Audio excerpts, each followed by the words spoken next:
लाल लाल होठवा से लाल लाल होठवा से चुए लाल लैया हो की रस चुए ला।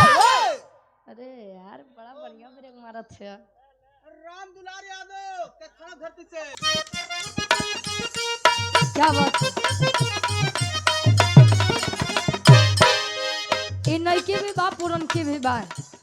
पुरान गीत रहे आज के गवैया ये लाल लाल होठवा से लाल लाल होठवा से चुए लाल लैया हो की रस चुए ला।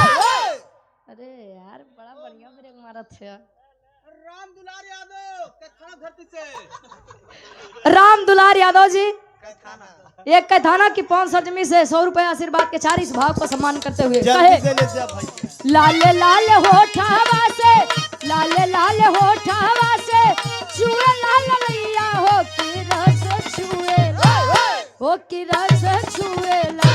जैसे आमावा के मोजरा से रस छुए ला हो की रस छुए जैसे आमावा के मोजरा से रस छुए ला हो की रस छुए ला। जैसे आमावा के मोजरा से रस छुए ला हो की रस छुए ला।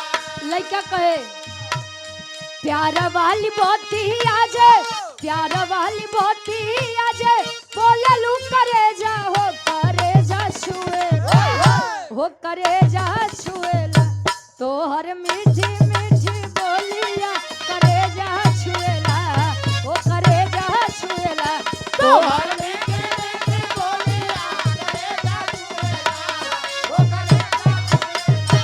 तोहर मीठी मीठी बोलिया करे जा छुएला हो